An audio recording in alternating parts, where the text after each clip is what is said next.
United airlines की flight 175 जो है वो भी हाईजैक हो जाती है। अभी वाइट गुलाब है ना, मतलब आज उनका और 3WTC 2018 में बन के तैयार हुआ। साथ एक और इम्पॉर्टेंट चीज़ यहाँ की डिस्ट्रॉय हो गई थी।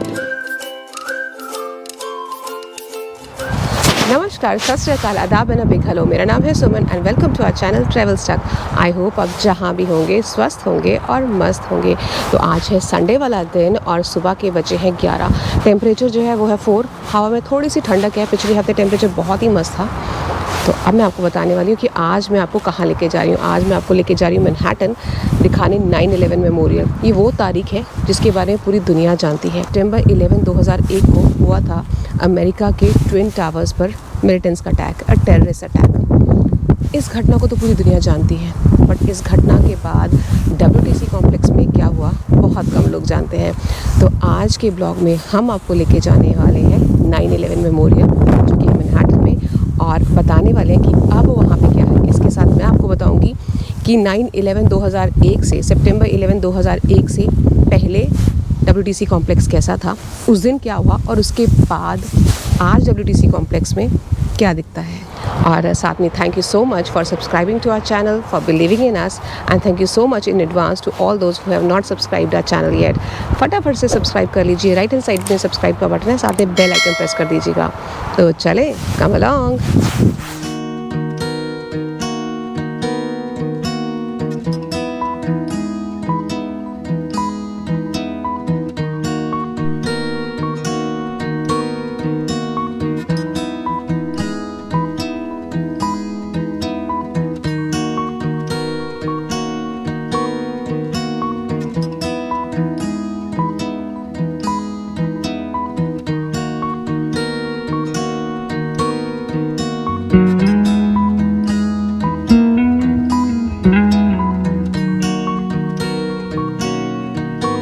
तो गाइस, हम फाइनली पहुंच चुके हैं 9/11 मेमोरियल ग्राउंड ज़ीरो। इससे पहले कि मैं आपको पूरा मेमोरियल प्लाजा और WTC कॉम्प्लेक्स के बारे में बताऊं, पहले हम जान लेते हैं कि सितंबर 11, 2001 से पहले WTC कॉम्प्लेक्स कैसा दिखता था। तो WTC कॉम्प्लेक्स जो था वो 16 एकड़ की इस ज़मीन पे फैला हुआ था, जिसके अंदर की WTC के 7 टावर्स और बिल्डिंग्स थे। उनमें से वो 2 ट्विन टावर्स, जिसे कि हम 1WTC और 2WTC कहते हैं, वो उस हमले में डिस्ट्रॉय हो गए थे। तो 1WTC का नाम था नॉर्थ टावर और 2WTC का नाम था साउथ टावर। इसके अलावा 3, 4, 5, 6, 7 और WTC की बिल्डिंग्स थी, और साथ में था WTC का 5 स्टेशन। तो चलो आप बात करते हैं उस दिन की जिस दिन की ये टेररिस्ट अटैक हुआ था, यानी कि सितंबर 11, 2001 की। सुबह 8 बजे होते हैं और बोस्टन से उड़ी एक कमर्शियल एयरलाइन जो कि अमेरिकन एयरलाइन 11 थी, उसकी खबर ये आती है कि ये हाईजैक हो चुकी है। ठीक 8:46 को AAL-11 WTC 1 पे अटैक कर देती है। पूरा अमेरिका सन रह जाता है कि हुआ क्या। इससे पहले कि उनको ये समझ आता कि हुआ क्या, ठीक आधे घंटे में एक और खबर आती है कि बोस्टन से उड़ी यूनाइटेड एयरलाइंस की फ़्लाइट 175 जो है वो भी हाईजैक हो जाती है, और कुछ 9:03 पर वो WTC 2 को हिट कर देती है। अब तक पूरे अमेरिका को ये समझ आ चुका था कि अमेरिका पे टेररिस्ट का अटैक हो चुका हुआ है, और इतनी देर में जितने भी जहाज़ जो थे अमेरिकन स्काइज़ में जो उड़ रहे थे, इमीडिएटली उनको ये इंस्ट्रक्शन मिलती है कि वो अपने नियरेस्ट एयरपोर्ट्स पे उतर जाएं। थोड़ी ही देर में 9:30 के आसपास खबर आती है कि एक और एयरलाइन जो फिर से अमेरिकन एयरलाइन 77 है, AAL-77 है, वो भी हाईजैक हो गया है। उम्मीद ये की जाती है कि ये भी न्यूयॉर्क की तरफ आएगा, किसी और बिल्डिंग को हिट करेगा, बट ऐसा होता नहीं है। ये एयरलाइन जो है ये वॉशिंगटन DC की तरफ बढ़ती है, बट फाइनली अपना रूट फिर चेंज कर लेती है और आर्लिंगटन वर्जीनिया में, जहाँ पे कि अमेरिकन मिलिट्री का हेडक्वार्टर है, पेंटागन, उसको हिट कर देती है। पूरे अमेरिका में मानो मतलब एक सन्नाटा सा छा जाता है कि हो क्या रहा है, और ये एक्सपेक्ट किया जाता है कि पता नहीं अब कहाँ पे अटैक होगा। और ये जो एयरलाइन ये पेंटागन को अटैक करती है कुछ 9:37 पे, 9:37। और थोड़ी देर में, कुछ आधा घंटा भी नहीं गुजरा होता है कि फिर से एक चौथा एयरलाइन जो कि यूनाइटेड एयरलाइंस 93 है, पता चलता है वो भी हाईजैक हो गया है। बट अब इंस्ट्रक्शंस कैबिन क्रू को और पैसेंजर्स को ये दी जाती हैं कि आपको किसी भी तरह से हाईजैकर्स के कंट्रोल से इस एयरलाइन को अपने हाथ में लेना है। मिड एयर क्लैशेस हो जाती हैं कैबिन क्रू और पैसेंजर्स और हाईजैकर्स के बीच में। हाईजैकर्स डिसाइड करते हैं कि शायद उनका प्लान जो है सक्सेसफुल नहीं होगा और वो पेंसिल्वेनिया में खुले मैदान के अंदर इस फ्लाइट को क्रैश कर देते हैं। और इस पूरे इंसिडेंस में आपको पता है कितने लोग मारे जाते हैं। पूरे इंसिडेंस में मारे जाते हैं 2800 के आसपास, जिसमें कि 2100 जो थे वो सिविलियंस थे, 300 फायर फाइटर्स थे, 70 लॉ इन्फोर्समेंट के ऑफिशियल्स थे, कोई 150 के करीब पैसेंजर थे और 10 हाईजैकर्स थे। रेस्क्यू वर्कर्स को लगता है कुछ 8 महीने का टाइम इस पूरे WTC कॉम्प्लेक्स को के ग्राउंड को क्लीन करने का और पूरे रबल्स हटाने का। उसके इमीडिएटली बाद थी 2001 में ही प्लान बनते हैं इस पूरे WTC कॉम्प्लेक्स को रीबिल्ड करने के। और ये डिसाइड होता है कि जहाँ पे ओरिजिनली 1 WTC यानी कि नॉर्थ टावर और 2 WTC यानी कि साउथ टावर थे, वहाँ पे कोई नई बिल्डिंग नहीं बनाई जाएगी, वहाँ बनाया जाएगा 9/11 मेमोरियल, जो कि है मेरे ठीक पीछे सामने। और ये पूरा एरिया जो है ना अब मेमोरियल प्लाजा में कन्वर्ट कर दिया गया। पूरा बताऊंगी यहाँ पे क्या क्या है। और ये पुरानी बिल्डिंग जो थी 1 WTC लेके 7 WTC तक कहाँ कहाँ बनी है, कैसे कैसे बनी है और कब कब बनी है, तो चलो आई होप आपको मज़ा आएगा देख के।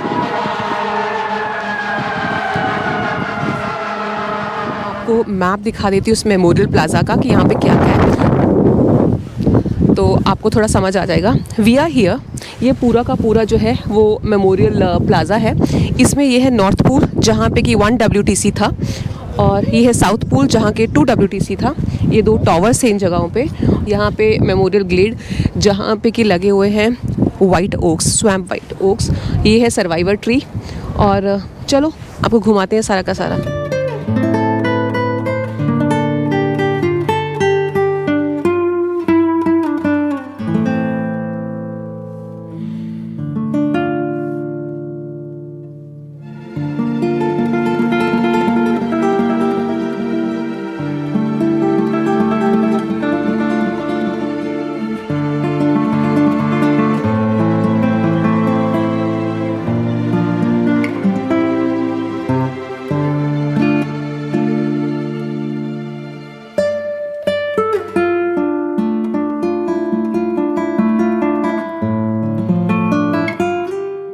तो इस समय हम खड़े हैं 9/11 मेमोरियल प्लाजा में। मैं आपको बताऊं वो जो 2 बिल्डिंग्स थी यानी कि 1 WTC नॉर्थ टावर और जहां पे 2 WTC साउथ टावर, उन दोनों जगह पे बने रिफ्लेक्टिंग पूल्स। एक तो है बिल्कुल मेरे सामने, यहाँ पे कभी हुआ करता था 1 WTC। तो पूरा आपको स्ट्रक्चर बताती हूँ। 2 पूल बने, एक है बड़ा पूल और एक है उसके अंदर एक छोटा पूल। और इसका जो पूरा शेप है स्क्वायर का है और चारों तरफ से लगा है एक ब्रॉन्ज का पैनल। और इस ब्रॉन्ज के पैनल के ऊपर इन्होंने नाम लिखे हैं उन सब लोगों के जिन्होंने अपनी जान जो है इस टेररिस्ट अटैक में गंवाई थी। और अगर आप नाम देखें ना, तो ये नाम जो है वो किसी भी कॉन्टिनेंट वाइज या कंट्री वाइज या फिर स्टेट वाइज नहीं है, बट सभी को वर्कर्स जो इकट्ठे काम किया करते थे ना, उनके नाम जो है यहाँ पे इकट्ठे लिखे गए हैं। और आप ये देख रहे होंगे कई कई नामों के आगे गुलाब जो है वो उन्होंने यहाँ पे रखा हुआ है। गुलाब का मतलब कि आज माँ का, जैसे यहाँ पे माँ के सामने जो है वाइट गुलाब रखा है, भी आज उनका जन्मदिन है। तो जहाँ भी वाइट गुलाब है ना, मतलब आज उनका बर्थडे है। अगर आप पूरी पेरिफेरी देखें ना इस पुल की, तो पेरिफेरी में मैन मेड जो है वो एक वाटरफॉल है जो कि 30 फुट हाइट से नीचे गिरता है। अभी जो है इन्होंने पानी अभी स्टार्ट नहीं किया, बट ये पानी जो है बिल्कुल नीचे इनर पूल में गिरता है। और आप अंदर देखेंगे एक और पूल है, वहाँ अभी पानी गिर रहा है, तो पानी इनर पूल से फिर अंदर वाली साइड गिरता है और सेंटर में एक वॉइड है।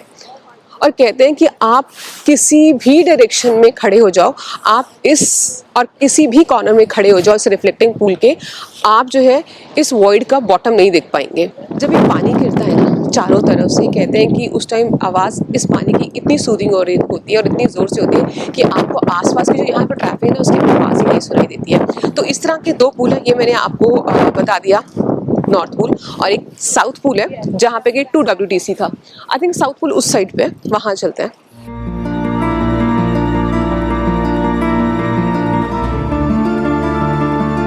अब हुआ यूं, इन टावर्स के गिरने के बाद उस जगह पे तो बना दिया गया रिफ्लेक्टिंग पूल।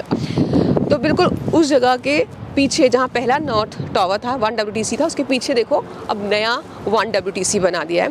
और काफ़ी देर तक ये अमेरिका का सबसे बड़ा टॉलेस्ट टावर रहा है, बट अब एक और रेजिडेंशियल बिल्डिंग बन चुकी है जो इससे भी ऊंची बनाई गई है अमेरिका में।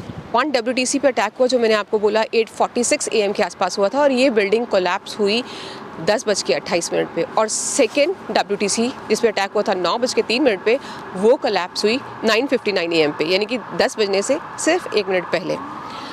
अब बात करते हैं कि उसके बाद कॉम्प्लेक्स को, WTC कॉम्प्लेक्स को कैसे रीबिल्ड किया गया। सबसे पहला स्ट्रक्चर जो इस WTC कॉम्प्लेक्स में बना वो था 7 WTC, जो कि बन के तैयार हुआ 2006 में।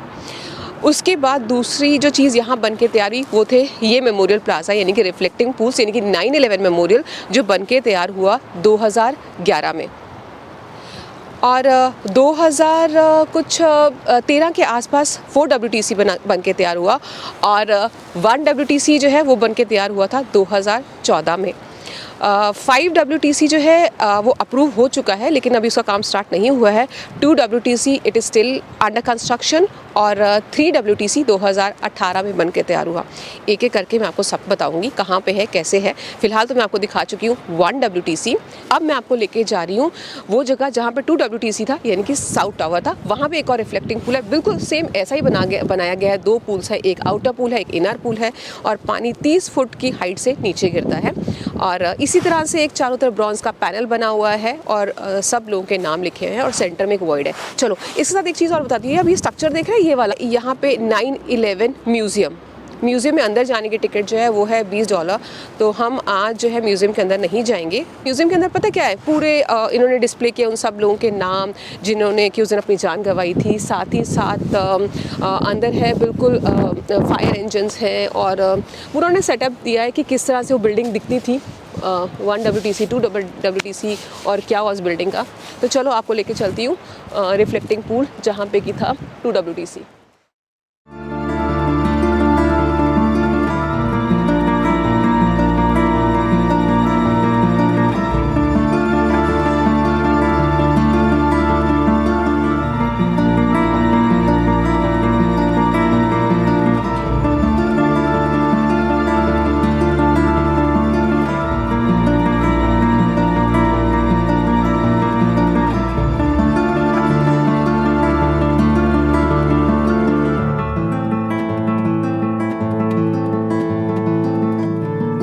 इस समय हम पहुंच चुके हैं रिफ्लेक्टिंग पूल नंबर 2, जहां पे कि 2 WTC था, यानी कि साउथ टावर था, और यहाँ पे बना है रिफ्लेक्टिंग पूल नंबर 2। ये भी बिल्कुल स्क्वायर शेप में है।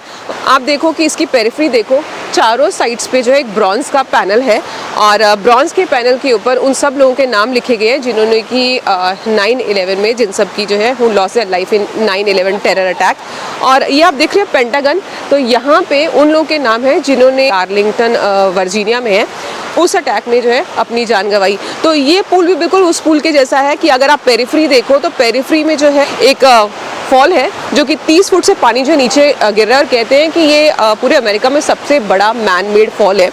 और इसके अंदर एक और छोटा पुल है, उसमें भी पानी जो है पेरिफेरी से अंदर की तरफ गिर रहा है।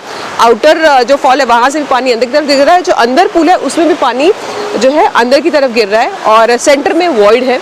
और कहते हैं कि वॉइड का जो बॉटम है, आप कहीं पे भी खड़े हो जाओ आपको वॉइड का बॉटम नहीं दिखेगा।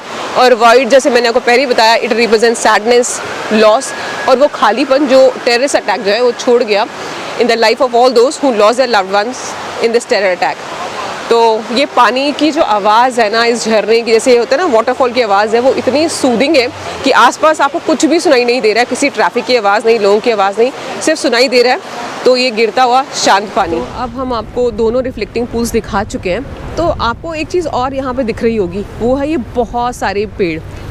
और ये वैरायटी के पेड़ है, ये है स्वाम्प वाइट ओक्स। बहुत सारे यहाँ पे आई थिंक कुछ 100-200 के आसपास जो है स्वाम्प वाइट ओक्स लगे हैं। और इन स्वाम्प वाइट ओक्स में ना एक ऐसा भी पेड़ है जो इन सबसे अलग है। वो कहाँ पे है? वो पीछे है, बिल्कुल हमारे पीछे है, आपको वहाँ लेके चलते हैं। और उसकी एक बहुत ही इंटरेस्टिंग सी कहानी है, वो भी आपको दिखाते हैं कि इन सभी पेड़ों में से एक पेड़ अलग क्यों है। तो आपको बताऊं, इन आसपास बहुत सारे स्वाम्प ओक ट्रीज़ के बीच में एक ट्री जो है वो बिल्कुल हटके है, बिल्कुल अलग है। और उस पर हमारी एक हिंदी की कहावत है, जाको राखे साइयाँ मार सके ना कोई, बिल्कुल परफेक्ट फिट होती है। तो वो पेड़ बिल्कुल मेरे पीछे है, उसका नाम है सर्वाइवर ट्री और बेसिकली वो है कैलरी पियर ट्री। उसी कहानी इस तरह से है कि उस अटैक के बाद जब रेस्क्यू वर्कर्स इस पूरे एरिया को जो है वो क्लीन कर रहे थे, रबल्स हटा रहे थे, उनको उस समय एक पेड़ दिखा जो कि पूरी तरह जल चुका था, टूट चुका था, लेकिन उन्हें एक होप थी कि शायद इस पेड़ को फिर से रिवाइव किया जा सकता है। तो उन्होंने इस पेड़ को बहुत ध्यान से एक नर्सरी में पहुंचाया, वहाँ पे ये पेड़ को नर्चर किया गया, it was brought back to health again. और जब उन्हें लगा कि हाँ अब ये पेड़ फिर से जो है वो प्लांट किया जा सकता है, सर्वाइव कर जाएगा, इस पौधे को यानी कि कैलरी पियर ट्री को वापस उसी जगह पे लगा दिया जहाँ पे कि वो इस इंसिडेंट से पहले था। तो मेरे पीछे है वो कैलरी पियर ट्री। और आपको बताऊँ हर साल जो है इस कैलरी पियर ट्री के 3 बीज उन फैमिलीज़ को दिए जाते हैं who loss their loved ones in this terror attack. तो ये है। और अभी इस पर ना छोटे छोटे बड्स आए हैं, आई थिंक 2 हफ्तों के अंदर बहुत ही सुंदर फूल खिल जाएंगे इसके ऊपर। तो अगर मौका मिलेगा और हम इस साइड आ रहे हैं ना तो मैं पक्का इस ट्री को फिर से आपको दिखाऊंगी। बहुत ही सुंदर, पास में आके आपको बड्स दिखाती हूँ कितने सुंदर है, वाइट वाइट बड्स है। और एक चीज़ और दिखाती हूँ कि उन्हें इसके जो इसका जो स्टेम है ना और इसके जो ब्रांचेस हैं इन सबको ना हुक किया हुआ है ताकि हवा या कुछ भी आए तो ये इसको डैमेज ना हो। मैं आपको पास जाके दिखाती हूँ, ले आओ पास। चारों तरफ से हमने बैलेंस बनाने के लिए नीचे ज़मीन में जो है उसको डाल दिया है उन हुक्स को। तो चलो चलते हैं और देखते हैं और यहाँ पे क्या क्या है।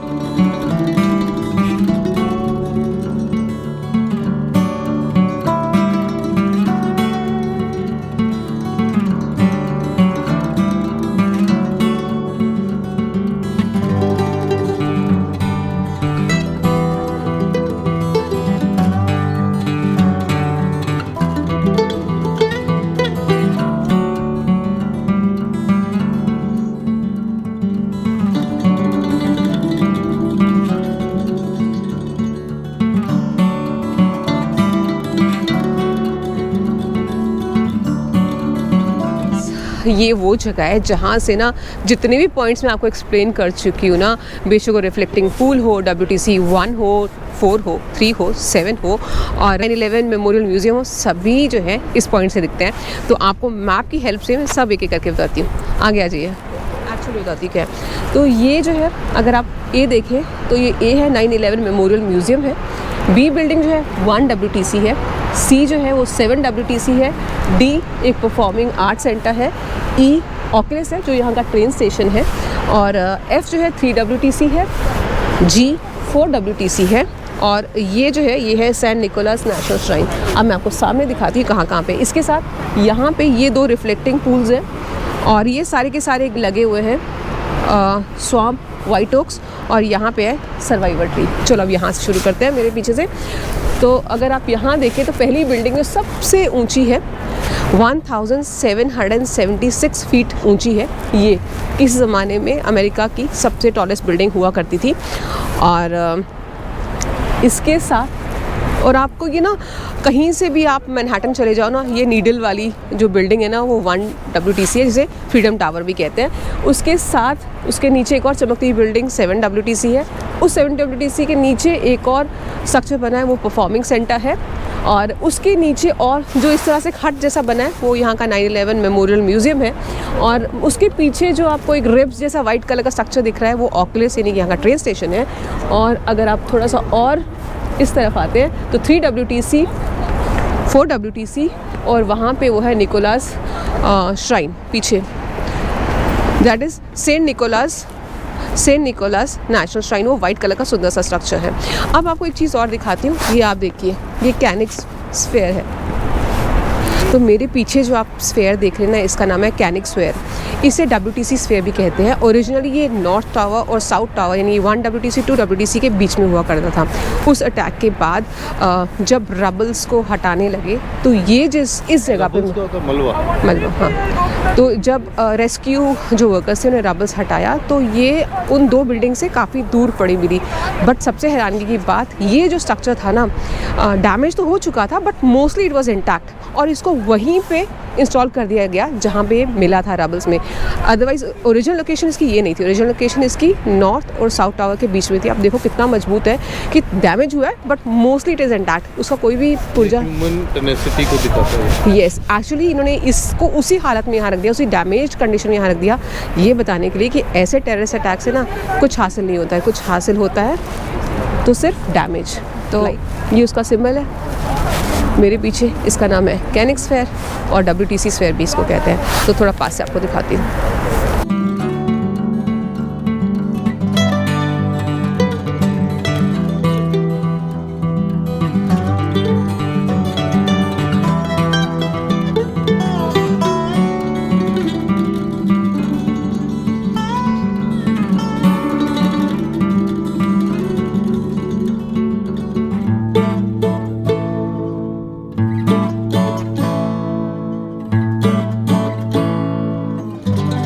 पीछे ये स्कल्पचर दिख रहा है जिसपे एक सोल्जर जो है जो हॉर्स को राइड कर रहा है। तो इस स्कल्पचर में आपको अगर एक यूनिक सी चीज़ दिख रही होगी वो ये है कि even though the soldier is riding a horse, but the gun which it is carrying is I think M16, which is a very advanced rifle. So आप पूछोगे कि भाई इतनी एडवांस राइफल लेके ये हॉर्स राइड क्यों कर रहा है। तो जैसे आप जानते हो कि 9/11 होने के बाद अमेरिका ने अफ़गानिस्तान में अपने सोल्जर्स भेजे थे to fight with Taliban, right. So ये जो सोल्जर है ये ग्रीन बैरेट सोल्जर है। Green beret you can say that they are like SF, special forces of American army, and this was I think first time in 60 years when American soldier mounted a horse to fight with their enemies. तो ये basically what it represent American response to this terror attack. तो it's really very interesting that a modern soldier is riding a horse. Monument है, इसका नाम है अमेरिका's response monument. मुझे ये लगता है कि a soldier, a modern soldier mounted on a horse with all his modern equipment, it only shows that the America is going to respond with all what they have and everything which is required.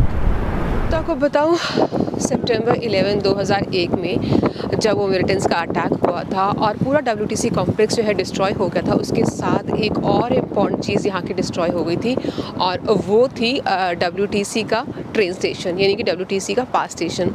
अब ज़रूरत थी यहाँ पे एक नए train station की, ऐसा train station जहाँ ना केवल बिज़नेस और लोगों को वापस लाया जाए बल्कि टूरिस्ट को भी यहाँ पे वापस लाया जाए।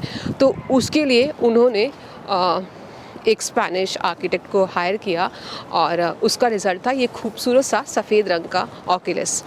और अब ये यहाँ का ट्रेन स्टेशन जिसके अंदर है 12 सबवे ट्रैक्स और अभी थोड़ी देर में हम इसके अंदर जाएंगे और हम इस पर पूरा कंप्लीट ब्लॉग बनाने वाले हैं।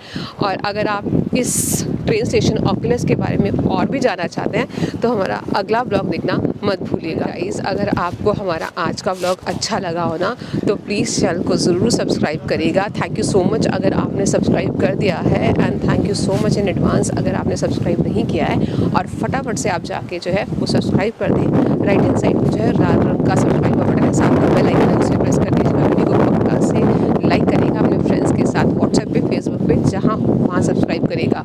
तो मिलते हैं आपसे अगले वीडियो में, तब तक के लिए बाय एंड टेक केयर।